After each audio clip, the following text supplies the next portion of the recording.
Hello दोस्तों, स्वागत है आपका एक और इस नई वीडियो में। दोस्तों आज बात करने वाले हैं गोदी मीडिया को लेकर। आखिरकार गोदी मीडिया इतना एक पक्ष की बात क्यों करता है। दोस्तों आपने देखा, जब भी बहन कुमारी मायावती जी कोई ट्वीट करती हैं या कोई खबर आती है, गोदी मीडिया या तो उसको छापता ही नहीं या फिर उसको कवर ही नहीं करता। और दोस्तों अगर कवर करता भी है, रिपोर्ट उसकी देता भी है अपने न्यूज़ में, तो कहीं ना कहीं छोटे मोटे एक कोने में, जी हाँ, छोटी सी रिपोर्ट बनाकर पेश करते हैं। और दोस्तों ऐसी एक बहन कुमारी मायावती जी की बहुत बड़ी खबर जो अभी हाल ही में आई थी, लेकिन इस खबर को सारे के सारे गोदी मीडिया के चैनलों ने गायब कर दिया। जी हाँ दोस्तों, लेकिन दोस्तों अगर बात करें हम इस गोदी मीडिया के जातिवादी चेहरे की, जो इनका मनुवादी चेहरा है, आपने देखा होगा जब से केंद्र में 2014 के बाद बीजेपी सरकार आई है, या ये कहें कि आरएसएस की सरकार आई है, तब से तमाम सवर्ण पत्रकार, तमाम मनुवादी पत्रकार तब से सिर्फ बीजेपी की बात करने लगे हैं। जिन खबरों से बीजेपी को फायदा हो सिर्फ ये उनकी बात करते हैं।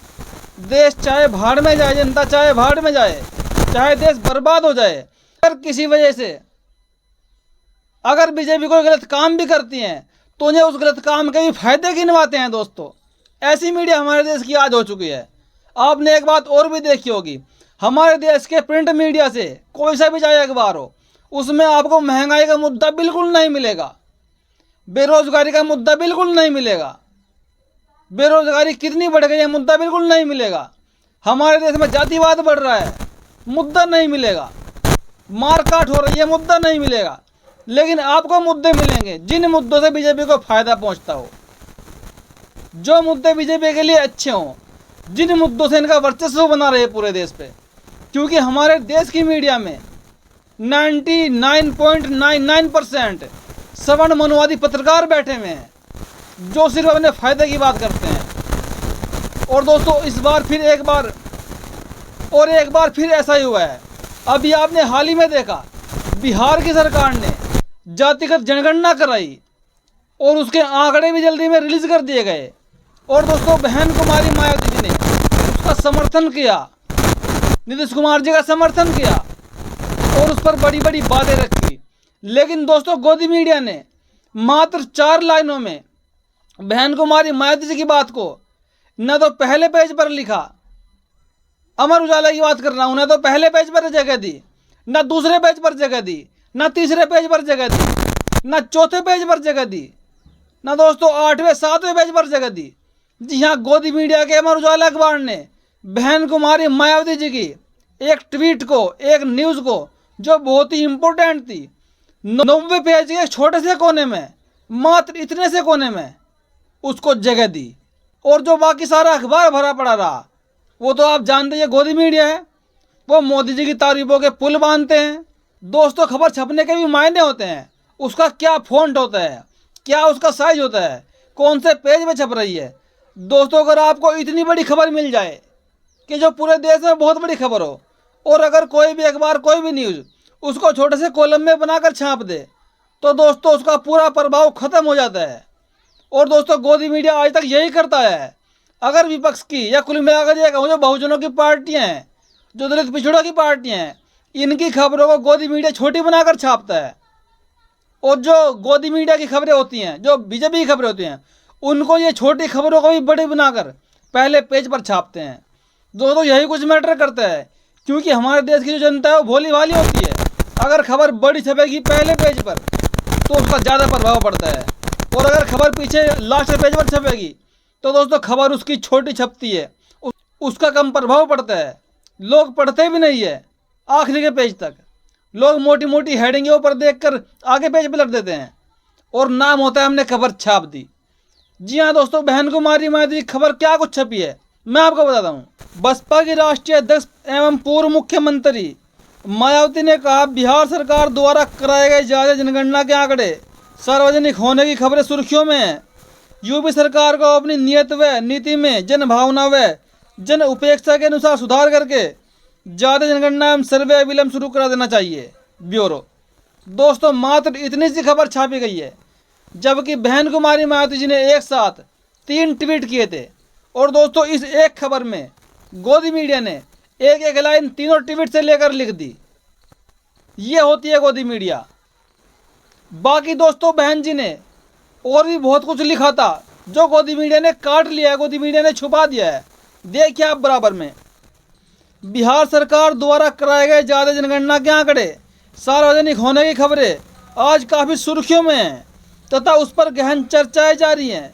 कुछ पार्टियां इससे असहज जरूर है, किंतु बीएसपी के लिए ओबीसी के संवैधानिक हक के लंबे संघर्ष की यह पहली सीढ़ी है। जी हाँ दोस्तों, इसमें एक शब्द दोस्तों बहुत बड़ा कहा है बहन कुमारी माती ने कि इससे कुछ पार्टियां असहज है।